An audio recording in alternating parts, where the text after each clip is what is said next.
Good morning, everybody. Assalamu alaikum. I have a very tight schedule, 50 minutes I have to end. So I would ask my distinguished guests to be very precise and short. We'll have a lot of interaction in between. So just today's topic is the shackled privilege of patriarchy and myth of women's empowerment in South Asia.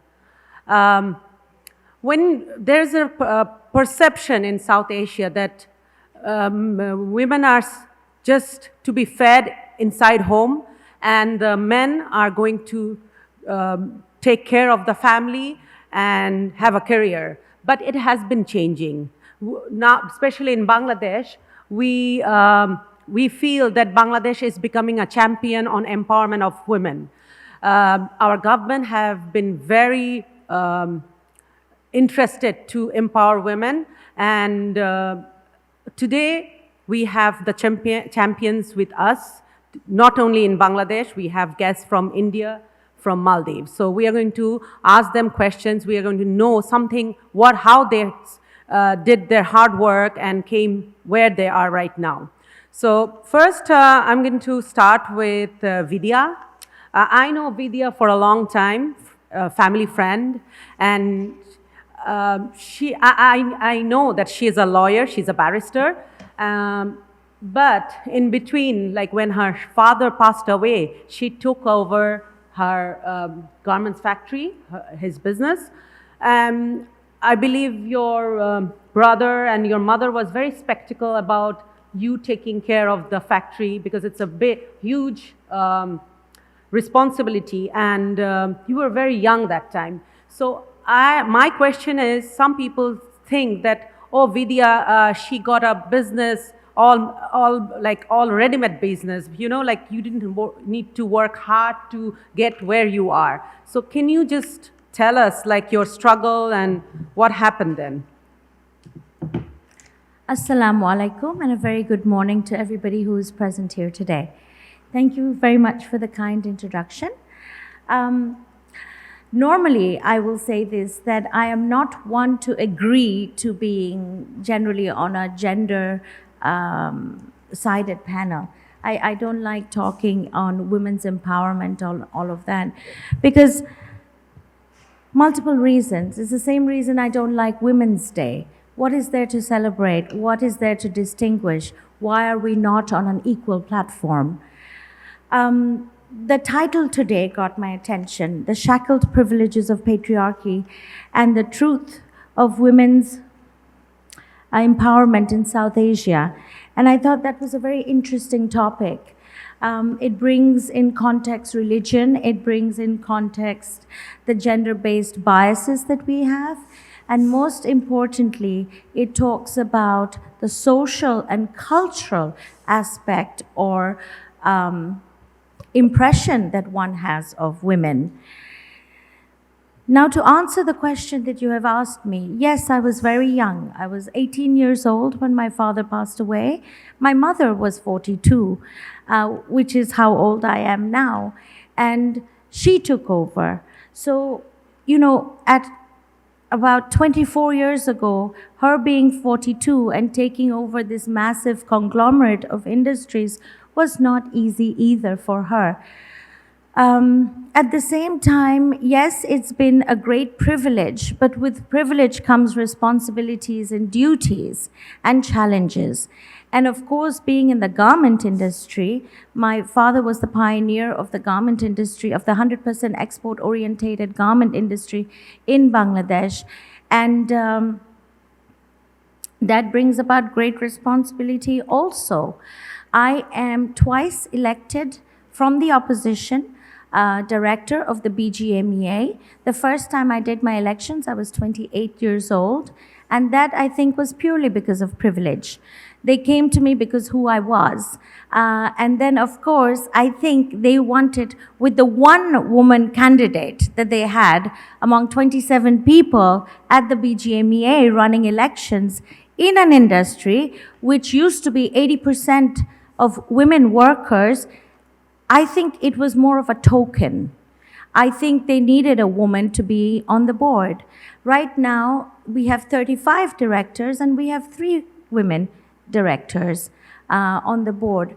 So I think, when we talk about women empowerment or gender equality and all of that, and then we bring in religion.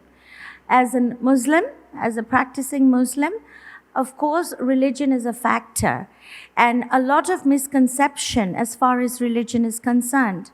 In our in Islam, they say that, or no, actually, the clerics, the priests, the people who preach religion, they say that women shouldn't do this, women shouldn't do that, women should get less.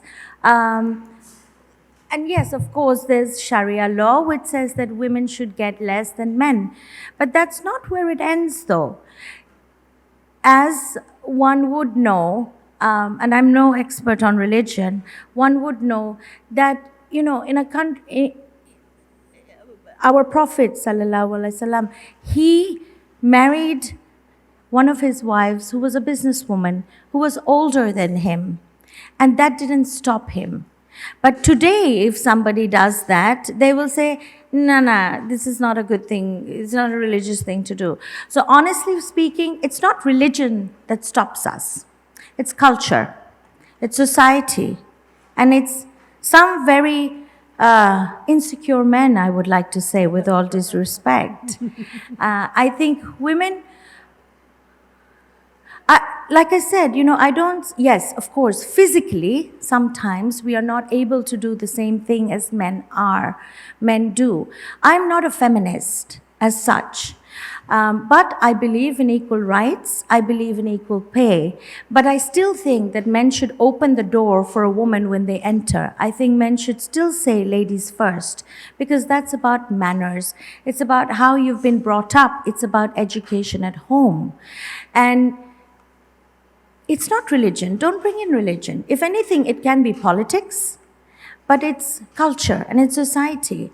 And honestly, the other day my brother-in-law from America, he lives in New York, and he follows me on social media, and he said, "You're doing very well." I said, "Oh, thank you," because I have been very busy with the BGMEA on several occasions. We've traveled abroad.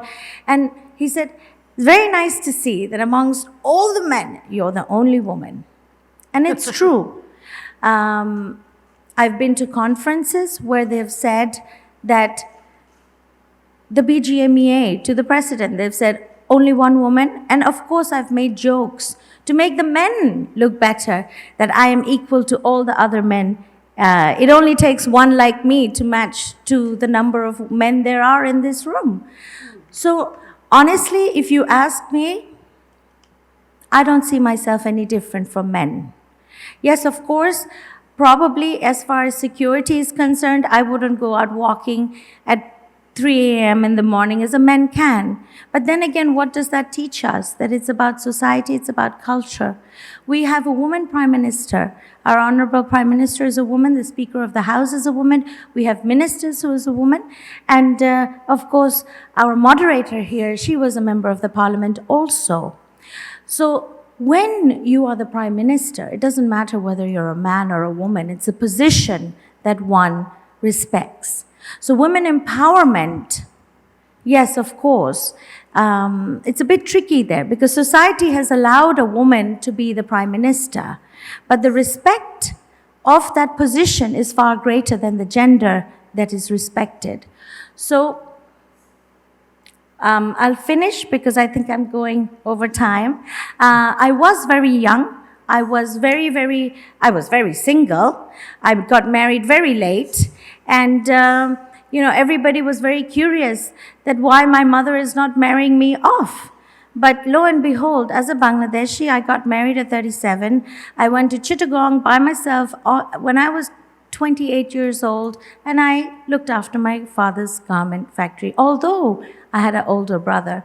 So I think I've broken many norms, and I think, it's a question of being confident in doing it yourself and not really bothering about what society has to say or what culture has to say. And it's definitely not religion which is stopping us from being where we are today. Thank you very much. Thank you, Vidiya. We are going to come back to you again to listen to you. We are going to move to Ms. Mariyam Nasir just to listen to Maldives, because Maldives is a Muslim country too, and the men are considered the household head in the country. So recently, the UN expert actually applauded Maldives' strong commitment to gender equality in law and policy. But they want to see the implementation. So we just want to know that Maldives, they are implementing, or you feel there's a lot more to do? Thank you. Assalamu alaikum and very good morning. Fortunately, as the moderator mentioned, we are 100% Muslim country. So we have only one religion, that is Islam. That is one advantage for us. Of course, when we talk about gender disparities, I can say it is still there, but it is not that much. And we are, from the government side, we are also trying a lot to decrease or to reduce the gender disparities. Of course, in our schools, opportunities are provided for the girls and boys. Equal opportunities are provided, even higher education, even jobs. And recently, the government has passed a law which says that the local councils, 33% should be given to the women. So government is also doing a lot to empower women, and I can say we don't see that much discrimination, because when we are working in the government, and I have been working in the schools for a long period of time, and working in the ministry also, I don't think that we have that much discrimination, but maybe we do have to focus on that. So when we talk about the SDG goal 5, goal 4, we are also focusing on that, providing quality education. When we talk about quality education, we focus on equality and equity. So all the boys and girls in the schools are provided same opportunities to perform. Thank you. Thank you. I'll come back to you again. So I'm going to go to Dr. Erin Watson-Lane now. Just now, you have told me that you have been working with South Asian, especially India. So as an Australian, which is a developed country where you don't see any discrimination and No. but I guess it's a developed country, so it's a different module. So what did you experience in India, like when you were like interacting with them? How did you feel? Though we have an Indian guest here, distinguished guest, she's going to talk about that. But still, as a foreigner, living in India, what did you experience? Thank you. And I actually was going to start by making these exact comments about Australia. I think it would be absolutely wrong of me to get up and just sit here and make observations about South Asia, despite my, like I said, a decade of working in and out of South Asia. My partner is Sri Lankan. And do you feel it's a myth? Because it's saying that South Asian women empowerment is a myth, but it's not. So do you feel that? Yeah, absolutely. So what I want to start by saying is that in Australia, we do not have this right. And if anything, what I would say is, as countries develop, take some lessons for Australia and where we've got this wrong, and try to build a system for women that works for them as much as possible. So in Australia, we still have around a 20% pay gap between men and women. We have at least one woman killed every week by their partner, by their domestic partner. This is an epidemic in Australia. It's a really, one woman every week in a country of 24 million people is pretty bad for a developed country.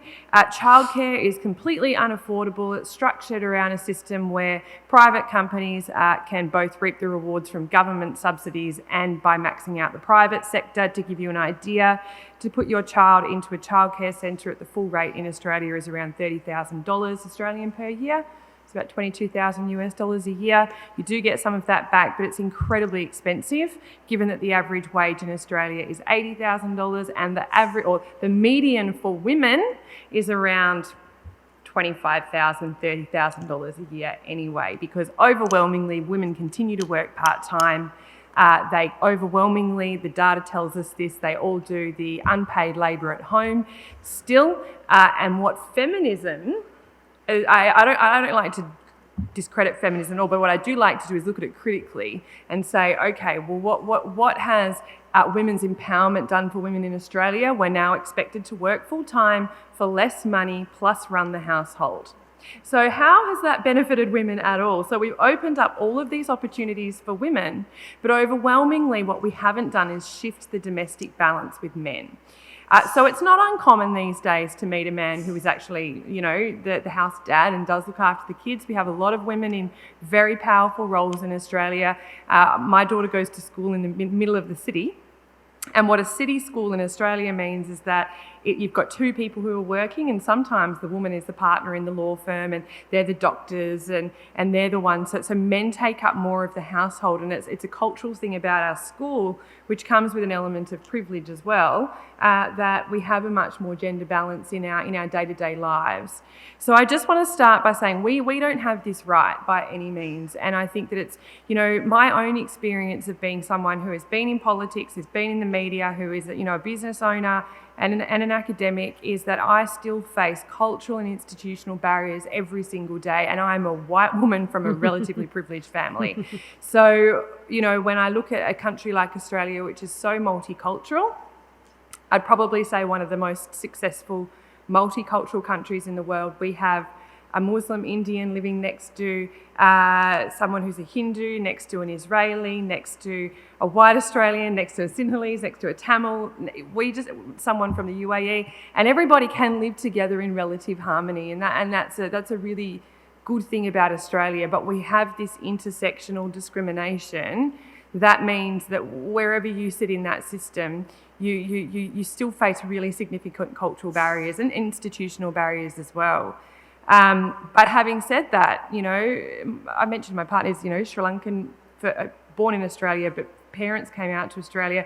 And in one generation, the social mobility you can have as a migrant is extraordinary. Our current Prime Minister actually grew up in Housing Commission flats, which also says something about Australia, but I'd say it's not the norm.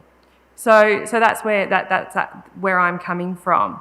And when I first went to India was in 2012, as an intern, and I had a pretty confronting experience where I had to, really kind of grapple with, as an intern, I didn't have any money, so I was sort of living off about 150 rupees a day, which 10 years ago actually went quite far.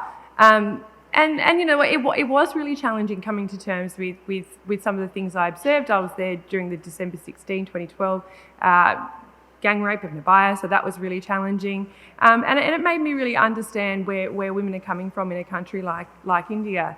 But, as an Australian woman, what I would say is when we're looking at development in the region, we can learn from the mistakes that Australia has made. I think there's a lot that you get right in this region as well, particularly if you can wrap, concepts like decent work around it. So things like childcare arrangements, but making sure that worker rights and all of those things are protected is a good thing. So I'll leave it there, but and leave it to my Indian colleague here to give remarks on the actual country.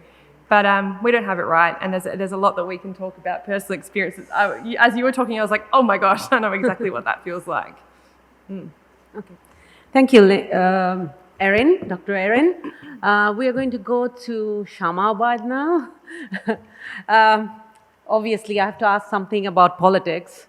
Like, you come from a political background. My favorite subject. Yes. Yeah, why not? You're talking about it every day, but this is a little bit different. Mm-hmm. You come from a political background.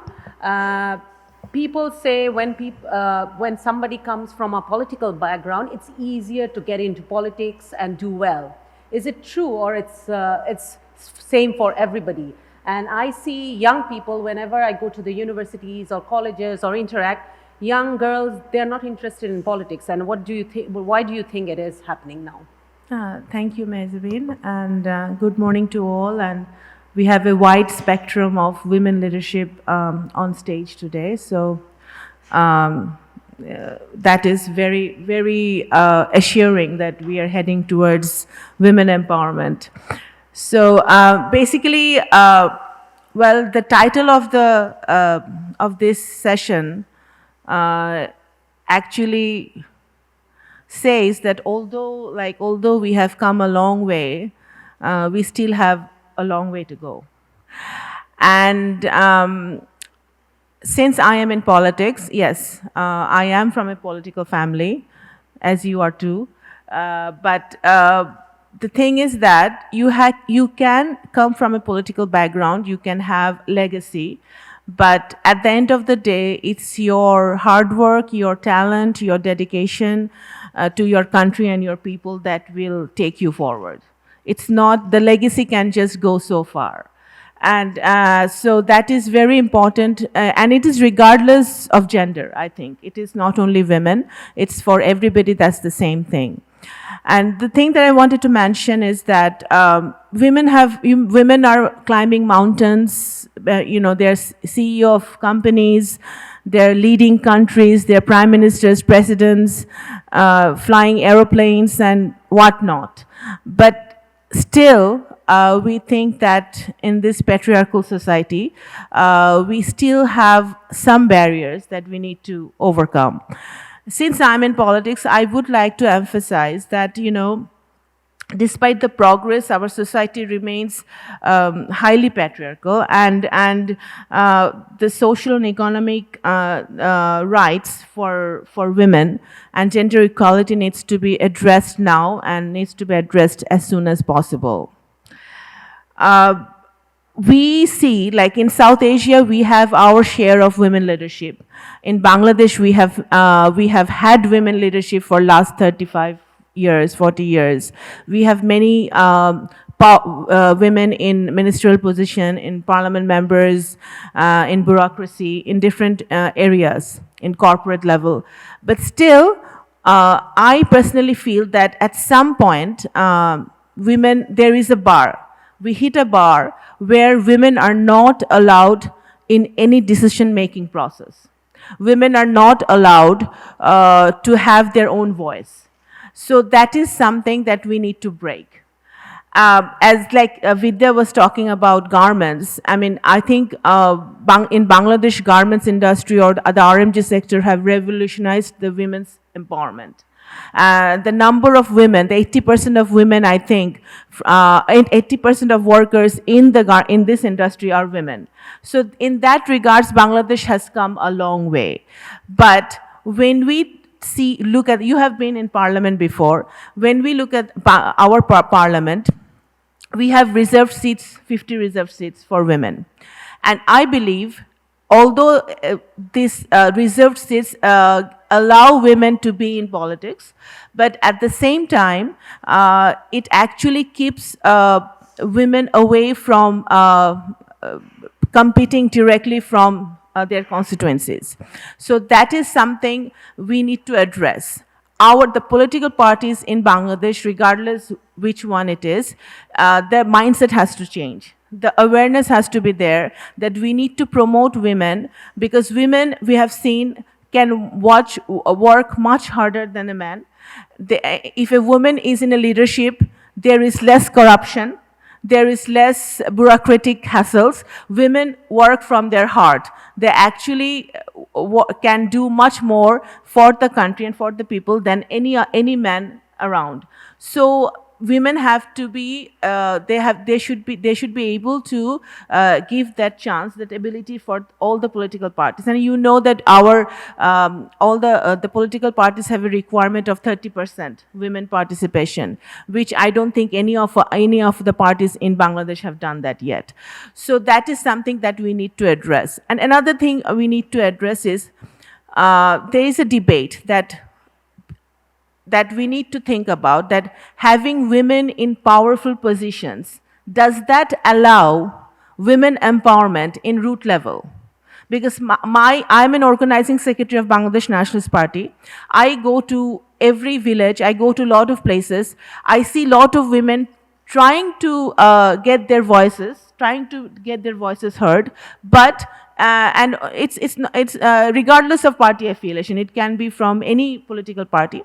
They're trying to get their voices heard, but again, they are hitting a barrier where the men are taking over and they are not allowed to speak up, or they're not allowed to raise their voice. So that is something that we need to address very seriously. And I personally think that we need to get away with this selected seat system, and we need to have direct women participation in the parliament, which is very important.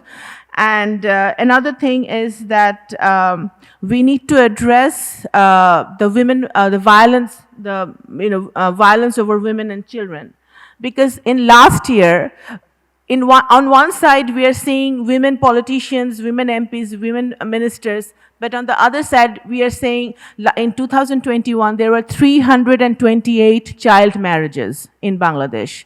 So that is something that we don't expect, we don't deserve. So that's a issue that we need to look at.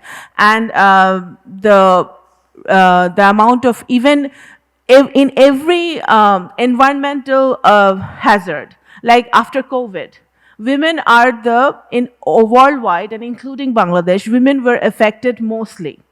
The girl child who dropped out from their schools all over the country did not go back to school after COVID, and there is no plan for the families to send their girls back. So what's happening? The child marriages are increasing, and so education, they're not getting the education that they deserve and that they're required. So that is something that needs to be addressed seriously. So that is the main thing that actually I wanted to, I know I'm running out of time, but I just wanted to mention that it is very important that we support women's leadership. Sometimes, I know there are women in the audience, but sometimes we ourselves are the women, we don't support each other. It's very important that we support each other. So we have to support women's leadership. Empowers like small women holders. Like even we see that, Bangladesh is a country where there is RMG at one side, and we have a huge number of agriculture, a huge number of people who are involved in agriculture. We have seen that women who are involved in agriculture have done much better with small loans than men in their own fields. So we need to promote that and fund women's organizations. There are so many national and international women organizations working for the women and for the underprivileged. So we need to, and the government can help, the private sector can help do that, and also invest in women's education and health. That's the most important thing that we need, that any government can do for their population. Especially in Bangladesh, more than the half population is women. So it is very important that we invest in girls' child education and women's health to actually ensure a better society in the future. Thank you. Thank you, Shama. I just want to add something with that.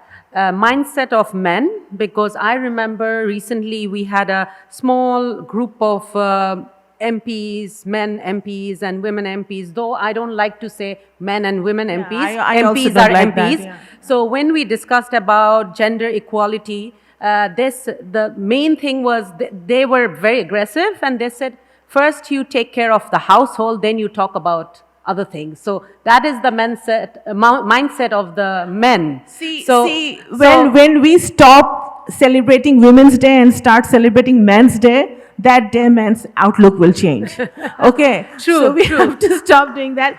And another thing is that you asked a question earlier that why do young women getting away from politics? Yes. And that's a very important thing. It's not only women, young population is getting away from politics because, first of all, I don't think, unfortunately, they don't see any proper role model that they can follow at the moment. No, I don't agree with you. No, but I'm yeah. just saying, let me finish. And then politics, you have to agree, although we belong to different political platforms, but you have to agree that politics itself has become very violent and unpredictable for any gender.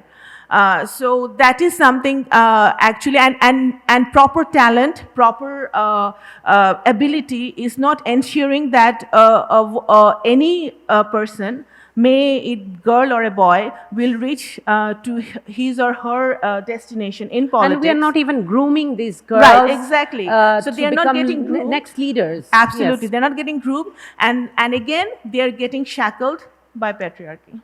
Yes. Thanks. Thank you, Shama. Now we are going to come to the last distinguished guest, Kamakshi Wason.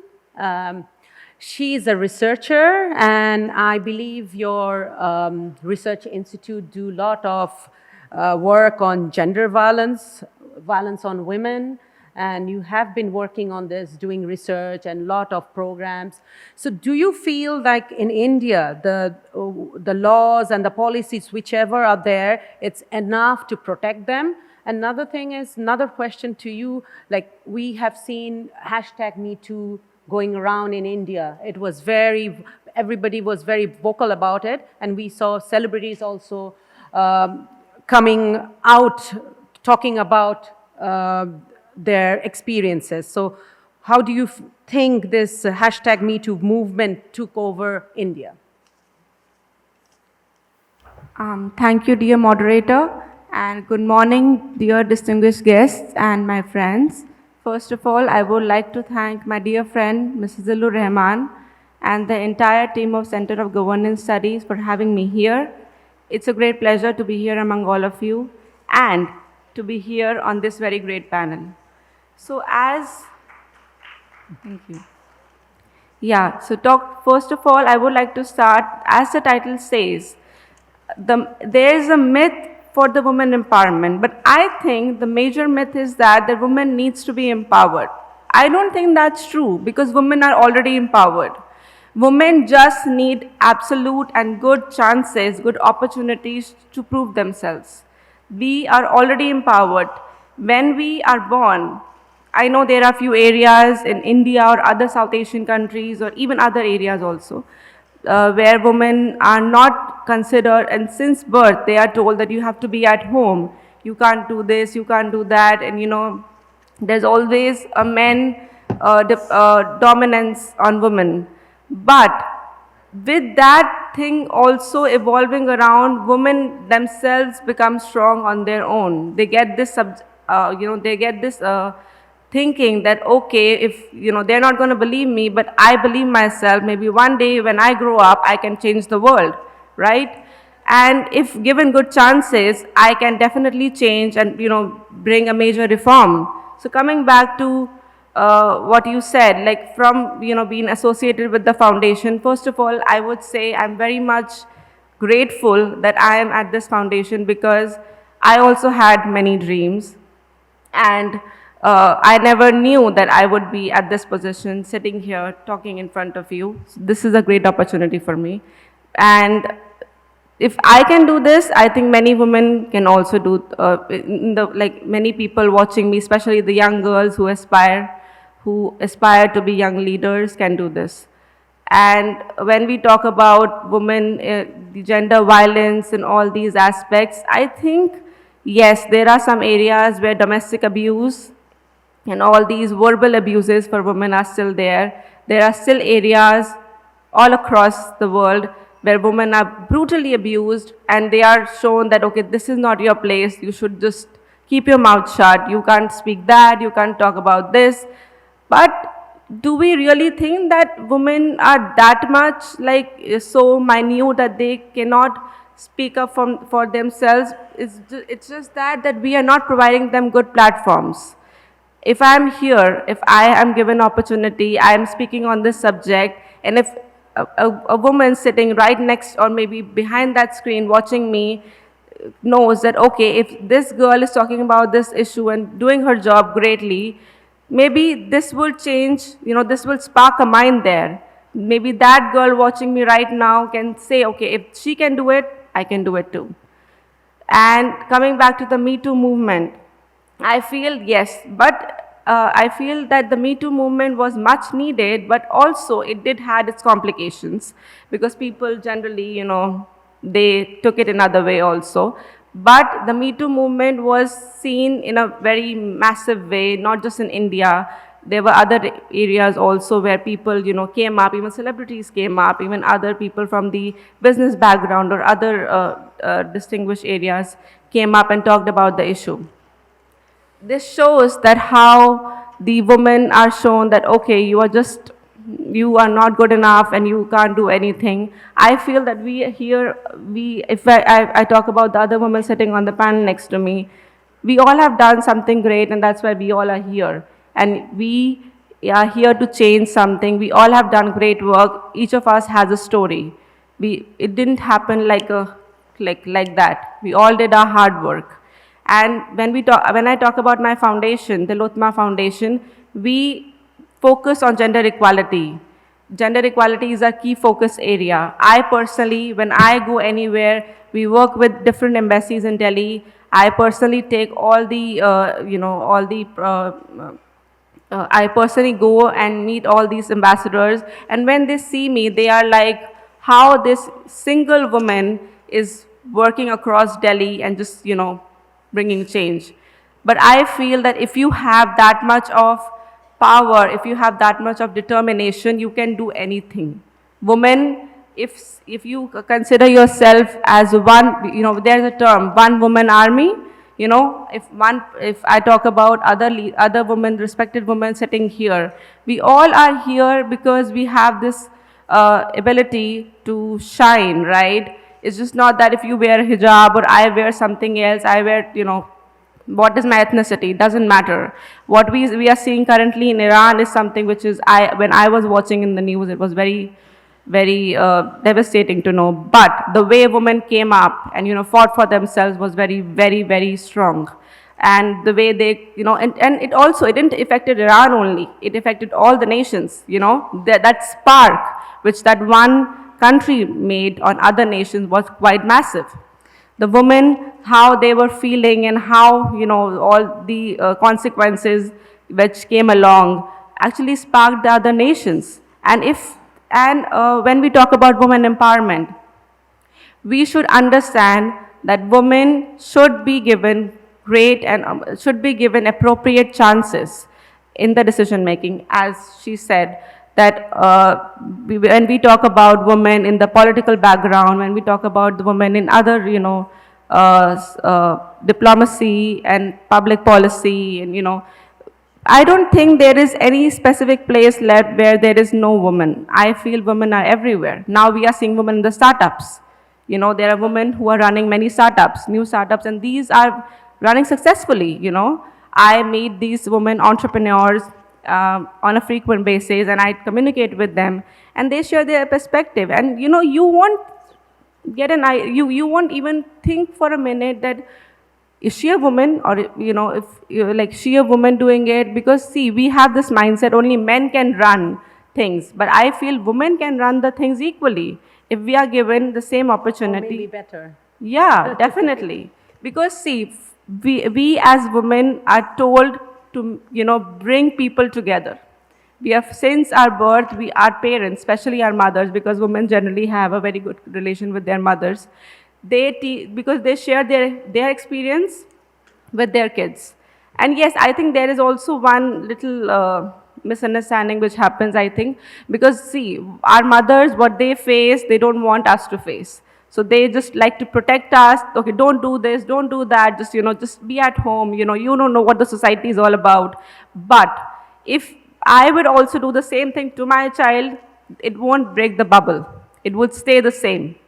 And if I would, instead of this, if I would come up and I would talk about, see, if you have dreams, if you want to do something great, don't be judged or don't be misjudged by the fact that you are a woman and, we are living in a male-dominant society nowadays. Nowadays, it's a male-dominant society.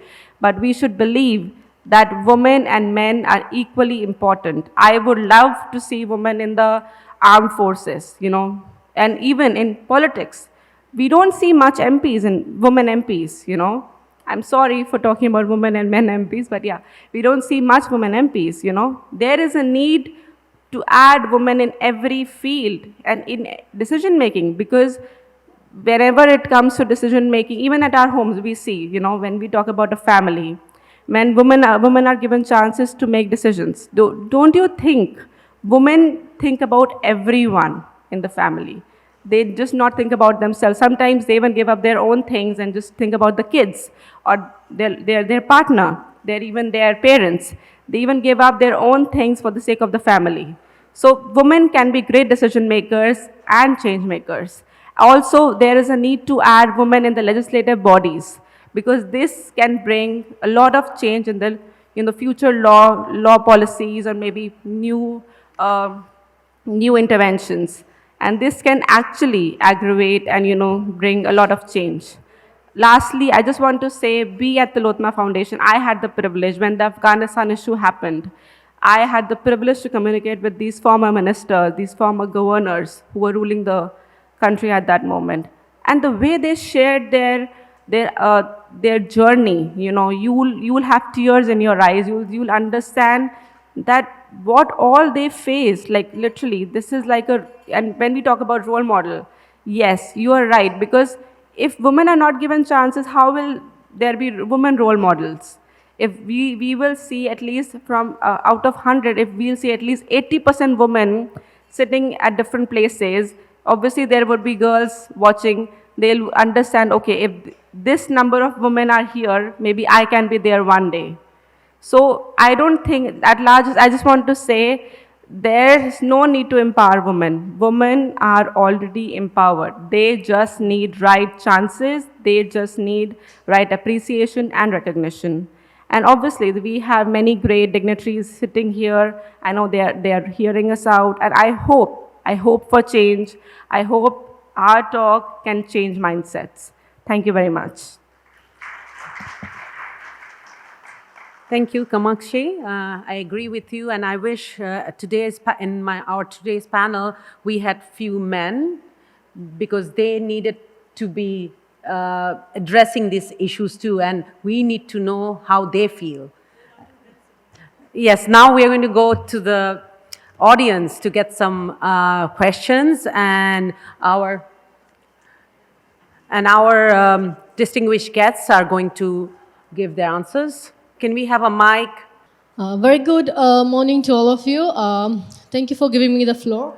I'm Sylvie, founder of Artpedia Global, a non-profit organization working for... Please keep it very short. Yeah, we'll take 2 or 3 questions. Women empowerment and gender equality. I'm myself working for women empowerment and gender equality. So my question is that we all believe in women empowerment and gender equality. In fact, changes are happening. Then why Bangladesh has ranked 152 among 170 countries in Global Women Peace and Security Index, which measures the country's status in ensuring women's safety, security, and justice. And India, according to Global Gender Gap, India has ranked 135 among 146 in 2022. Then what are the reasons behind these lackings, or behind staying at the bottom of the indexes? And why don't we all talk about domestic violence and child marriages, which are happening at the very root level? What are the reasons, and what necessary steps the government and private sector should take at this very moment? Thank you. Thank you. Can we have a second question? We'll answer all together, once we have the questions. Second question, yes, can you have the mic, please? I have 2 questions. Before the question, I would like to thank all the women around the world for doing a great job from bottom to top. So now my first question is, the men talk about men rights, and the women talk about men and men rights, but there is a gender who is not women and men, that's called third gender. Should we talk and think about also them? And the second question is, in our South Asian, especially Bangladesh, we have seen sometimes that a man is forced by a woman, but he can't do anything. So should there is a law should be made for the men as well? Thank you. And last question, please. Just a question, no comments. Just a question, because we don't have time. All right. Assalamu alaikum. I'm Colonel Ashraf. Now working, a retired principal and now working with parenting. So when we go into parenting issues, we find that actually mothers are more important.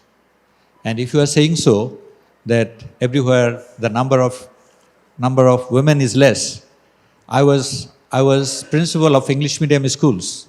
Look at the English medium schools. Out of 110 teachers, 100 teachers are women.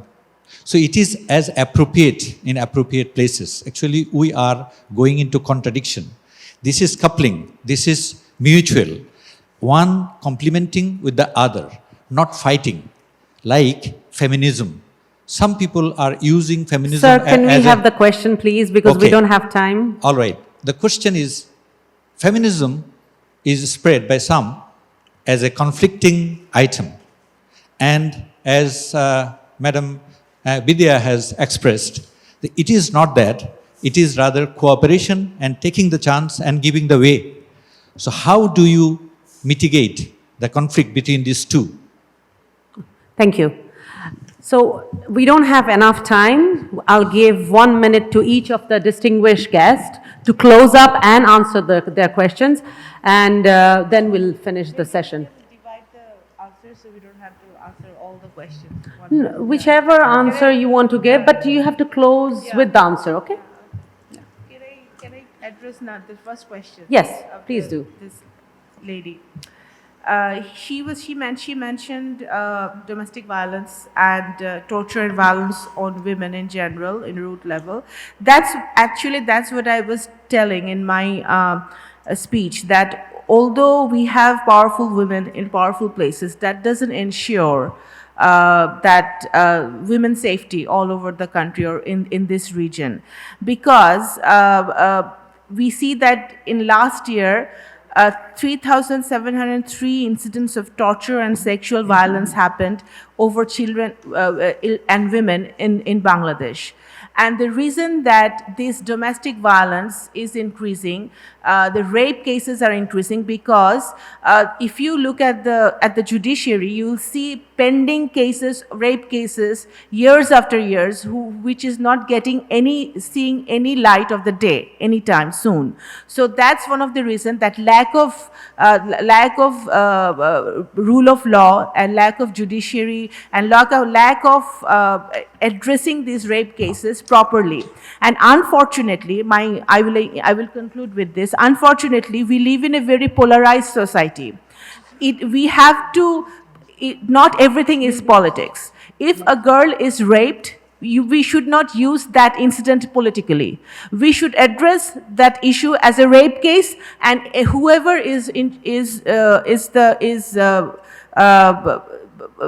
did that thing has to be brought to justice, no matter which political background or social background that person comes from. So that is very important, that we need to remember. Because, for example, it's very unfortunate if a girl gets raped and you find out that girl belongs to a particular political background or might support a political party.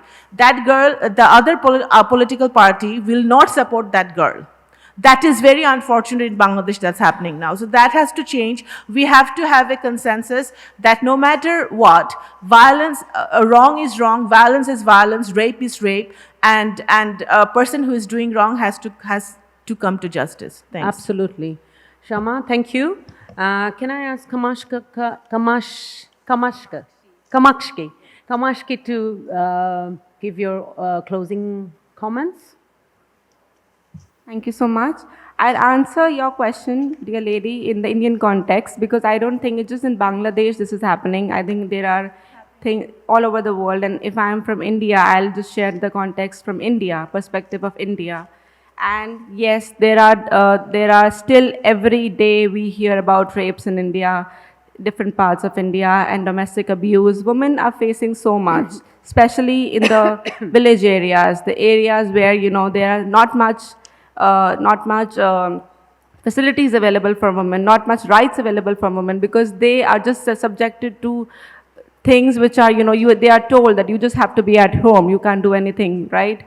And if we talk about the domestic abuse and how the things after the abuse happens to the victim, I think it should be changed, because the victim still feels that, maybe I won't get justice, because the judicial system still needs many reforms. There are minute holes in the judiciary system, and as I told before also, that we need women we need women in the legislative bodies, because through this they can share their perspective.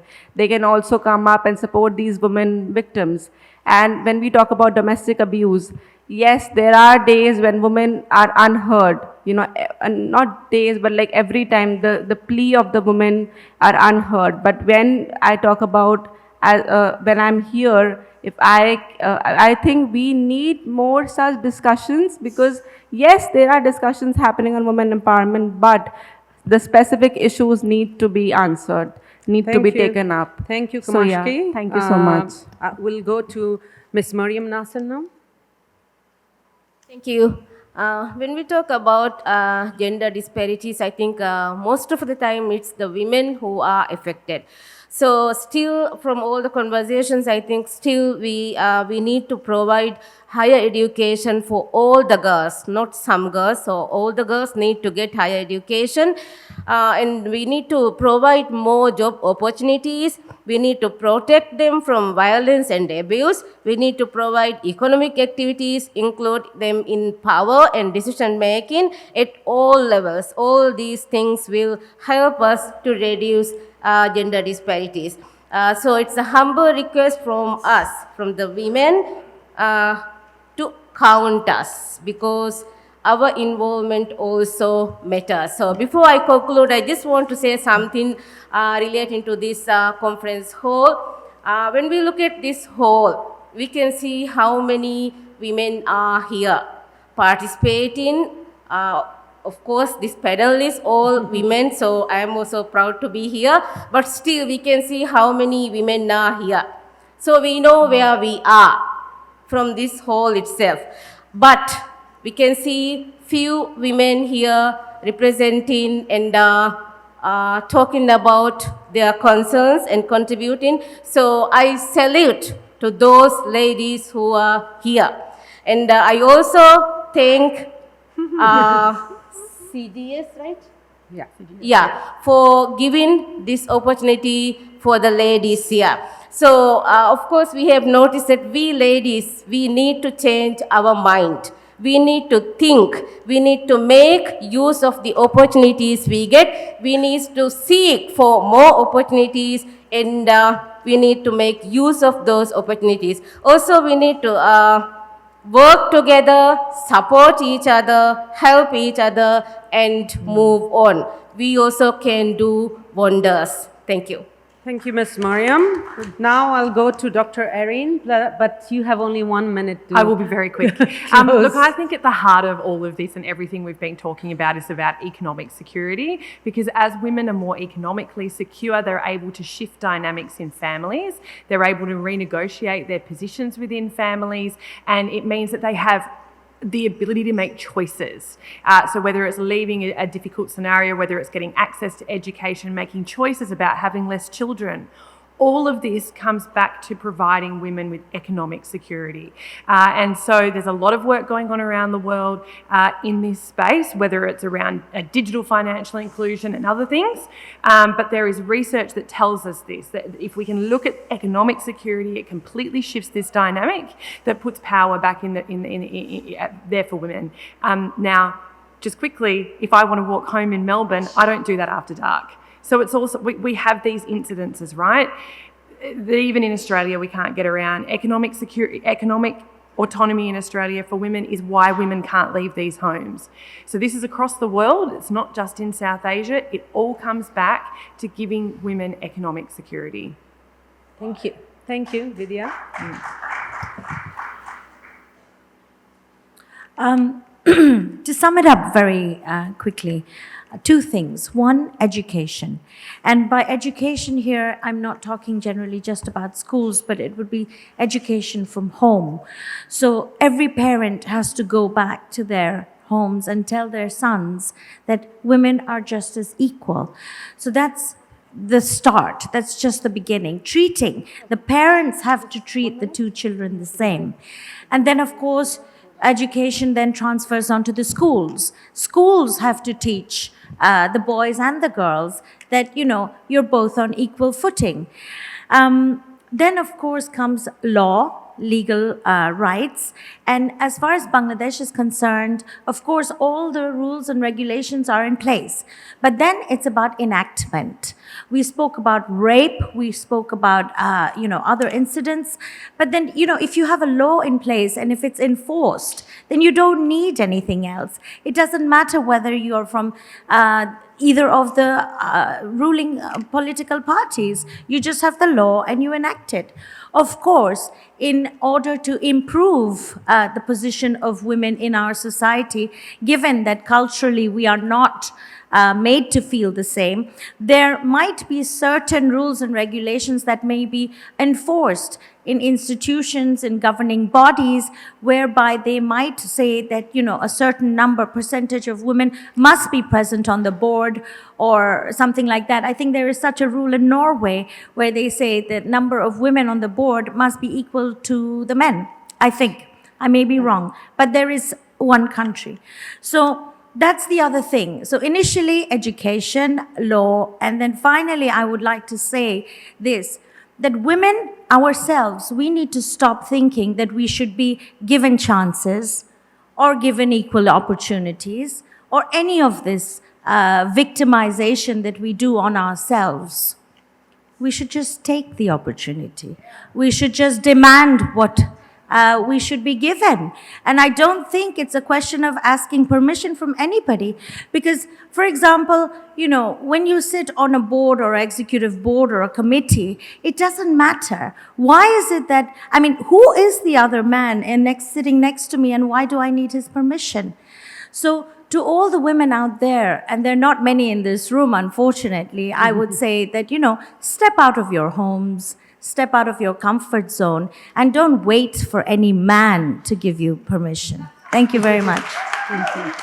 Thank you, Vidiya. But I think the audience are mostly men. It's better because they need to listen. So I feel the women empowerment still in work in progress, but we should give credit to the determined women, not only to stand for their rights, but to fight to the very end to achieve their larger women empowerment goals. So I like to thank all our distinguished guests to be here and the organizers to do this nice morning session, which we had to get up really early. So I think we can finish off at the end with Kamaksh's poem on women. Thank you, dear moderator. She rises from her adversity but never forgets her origin. She learns from her past and chooses to keep going forward, even when her steps get heavy. She transforms her pain and suffering into strength and wisdom. Yes, she may stumble. Yes, sometimes she falls. But just as the sun always rises, so too does a powerful woman. She is equipped with an intuition that guides her course like a compass. She strives to love herself and all that she stands for with a fierce loyalty even when it's difficult. She is not afraid to seek truth even when it hurts. She is passionate and uses her gifts to inspire and spread light and love. With a mind of wonder and a heart of goodness and grit, she is resilient. She refuses to be navigated by fear and doubt. She knows where she's been, where she is, and where she is headed. She uplifts other women and embodies authenticity and humility. She loves deeply, lives with compassion, and is relentlessly unapologetic. She is designed to be admired, not always liked. She is fierce, determined, and unstoppable. She is a powerful woman. Thank you very much.